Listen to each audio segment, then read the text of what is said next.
In this video, we'll be talking about when to sharpen images, why to do it, when it's useful, and how it's done.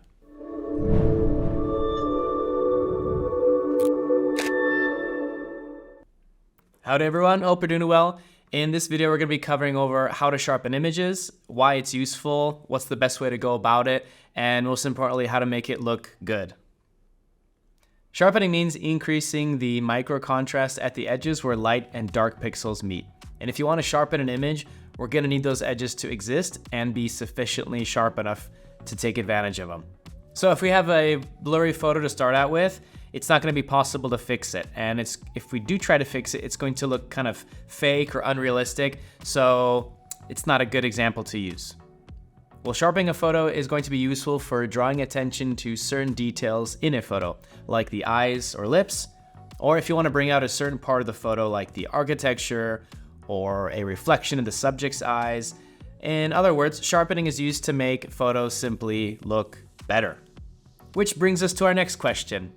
Why sharpen images at all? Okay, so each medium handles images differently, and it's important to know why you're sharpening the image. Sharpening or increasing an image micro contrast has a different effect on monitors with 100 to 300 ppi or pixels per inch, and a different effect on prints, where you usually print at 300 dpi, which is dots per inch. Due to image density, increasing micro contrast has a different effect on a monitor than it does on an actual printed physical image. Now that we know what sharpening is and what it means, let's take a look at how we can perform the task in the develop module. Now, you can sharpen the entire photo or you can sharpen locally, depending on the type of photo you're editing and what you want to achieve. If you're going to be editing a big landscape photo, most likely you're going to want to edit the entire thing. But if we're editing, say, a portrait, then there's probably going to be very specific areas that you want to target and sharpen. Okay, so let's start with overall sharpening. For this, you just need one function, sharpness, which is almost at the very bottom of the develop module here. I should add that when sharpening, it's best to keep the zoom at 100% because at greater zoom, you might see the micro contrast in a completely different way, and it's much easier to over sharpen the photo when viewing your photograph at such an increased zoom rate.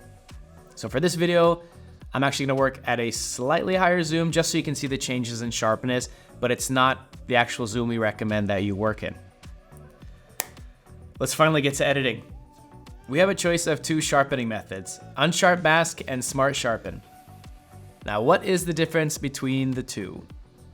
So the Unsharp Mask has its roots in film camera technology and is developed specifically for sharpening photographs because it treats all of our edges as the exact same thing.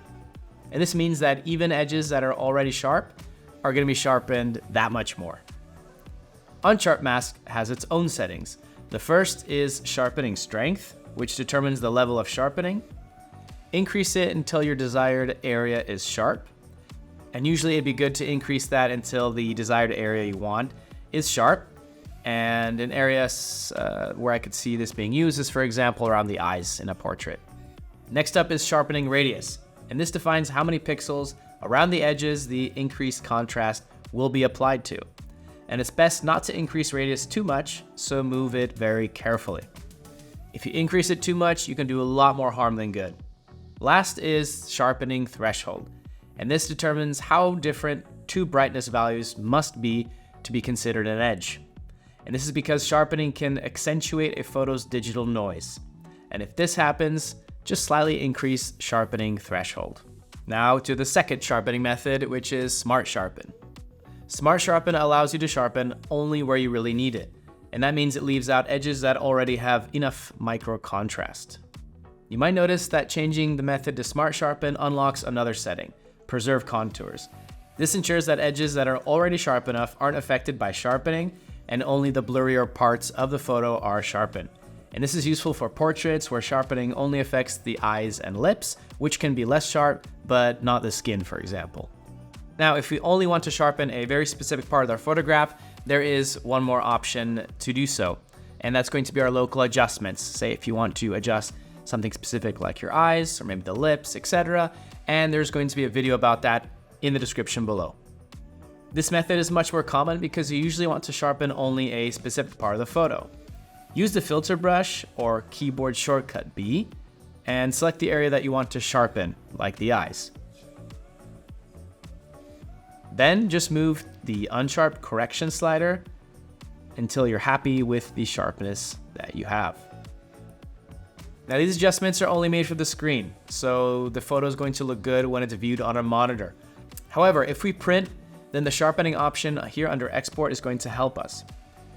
When we click on export and scroll down, we can clearly see the option to sharpen, and here we can set sharpening for either screens or if it's going to be something printed. That's it from me. Hope this was useful as usual. Let us know what you think below, what subjects interest you and what our future videos should be. And until then, make sure you hit subscribe, thumbs up. Look forward to seeing the next video. Take care. Ciao.